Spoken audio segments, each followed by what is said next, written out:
You won't believe what happened at our company party. I was rambling away, just slamming down the last sip of my usual cinnamon tea. She peeked out from the kitchen, holding a mug in her hands. You know how it is, right? Corporate event. Let's drink to the company, to friendship, to the future, and to everything else in the world. In short, we raise our glasses to both the possible and the impossible. I was in a carefree mood, enjoying the course of the evening. This time, no excessive gestures, no loud speeches. I just puffed out my cheeks and carried myself stylishly. Well, mostly. She raised an eyebrow, took a sip from her mug like she was at a funeral, her expression somewhere between mild curiosity and a touch of condescension. So I kept going, feeling like the star of a bad play. You know, Anna, my colleagues are all eyes on me. Seriously, one's more stunning than the next. Oh, who's that? Marina from accounting? She grinned, eyes twinkling. She's always confusing her folders with spreadsheets. Don't you like her? I teased back. What do you mean? She asked, puzzled. I feigned resentment. No, she practically lives in the office. Not my type. And what about Sylvia from HR? I let out a dramatic side eye, as if reminiscing about some wild story. She comes up to me in a red dress and starts flirting. Openly. Anna snorted, but her smile faltered a little. You're the Casanova of our time, aren't you? Well, of course. At first I held back. But then, I didn't even realize when I was captivated by her charms. It was at that moment that I realized it was time to put an end to this whole joke and give it a chance. But something in her face made me stop. Her eyes narrowed, and there was tension pulling at the corners of her lips. Are you serious? She asked, her voice dropping an octave. It hit me then that the mood was taking a sharp turn. All right. I spread my hands, swaying a little. I paused in the kitchen for a moment, trying to figure out what was going on, but then I followed her anyway. Anna was sitting on the couch in the living room, pulling her legs up and wrapping herself in a blanket. Andrew, she began, her eyes fixed somewhere over my shoulder, her voice softer, almost as if she was afraid of breaking. Since you brought it up. I frowned, not quite following where this was going. Do you remember that New Year's party 2 years ago? She asked. I nodded, still unsure of the direction. Of course I do. I was working right up until midnight and couldn't make it to pick her up. She came back late, all excited. Said it was a blast. Is something wrong? I asked, though I was already starting to feel a tightness inside. The boss was there. You know him. He had just started with the company. My anxiety spiked. So? I asked, trying to stay calm, but I could feel my stomach turning. She avoided my eyes, her voice tight. We were drunk. It was just one time. It was as if I couldn't immediately grasp what she was trying to say. Wait, what did you just say? I asked, my voice trembling.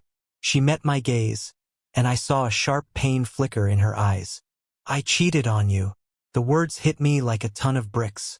Everything seemed to stop. Her confession echoed in my head over and over. What did you do? I barely managed to whisper. Well, it was a long time ago. After that night, I tried to bury it. Her voice was shaky, like she was desperately trying to minimize it. It didn't mean anything. It didn't mean anything. I couldn't hold it in anymore. A cold, dark fire exploded inside me.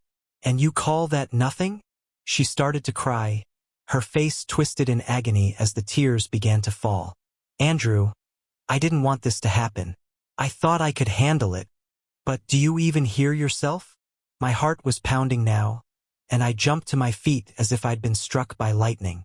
You cheated and now you're acting like you just bought new curtains. I thought you'd understand.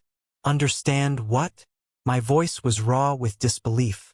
She reached for me, but I took a step back, unable to move closer. You were just talking about your colleagues. About Sylvia, she said. Yes, it was a joke. I laughed. But the sound was hollow, sharp. It's just a joke. Can't you get that? Her face went completely blank. Frozen. A joke? Are you kidding me? It's a joke. I could barely keep it together now, my voice shaking with fury. She didn't say anything. I could see it in her eyes. slow recognition, like she was starting to understand the weight of what had just happened. "You were joking," she whispered. "I started," she trailed off, "but I couldn't even listen anymore. And you've ruined everything." The words spilled out of me, burning with anger, frustration, and an overwhelming sense of betrayal. "Andrew," she stepped closer. "Don't touch me. Don't," I shouted, backing away, my breath coming out in ragged bursts. She covered her face with her hands, trying to shield herself from the storm between us. "But I want to fix this. I swear." "Fix it? Do you really think you can fix this?" I was shaking, my whole body tense with the weight of everything that had just exploded between us. I grabbed my jacket off the chair, pulling it on roughly as I made my way to the door. "Where are you going?" she cried out. "Stop it," I shouted over my shoulder, my voice breaking, and without another word, I slammed the door behind me. The glass in the frame rattled, and the noise echoed through the empty hallway. It was cold outside, biting right through my jacket, making my fingers feel numb. But I barely even registered the chill. The city around me buzzed with its own pulse, distant hums of cars, lights glowing softly in windows, the warm yellow glow of homes filled with life. And here I was, standing alone in an empty alley, staring down at the asphalt. It looked so dark, so smooth, almost unnatural in its shine. We had been together for 8 years. 8 years of what I thought was a solid, honest relationship, with Anna being everything to me. My home, my rock, my unwavering support. But now, it all felt like some kind of cruel joke, a twisted illusion that had been shattered. I thought back to when we first met. She worked at a bookstore, and I had asked her for help picking out a gift for my nephew. She laughed, genuinely, openly, without a care in the world. Her laugh had been so pure, so real. But how did we end up here? The same question kept cycling in my mind. Why? Why did she do it? And why didn't she tell me before? Why is it only coming to light now, when I've been playing the fool this whole time? Or maybe it's me. Maybe I worked too much and didn't pay enough attention. But then again, no. This was her choice, her decision. A lump caught in my throat. I had always believed in her, believed in us. And now, everything felt like a sick joke. And tomorrow, I don't even know what's going to happen. So guys, if you all liked today's story, please like the video and subscribe to our channel. And don't forget to press the bell icon. Thank you for watching.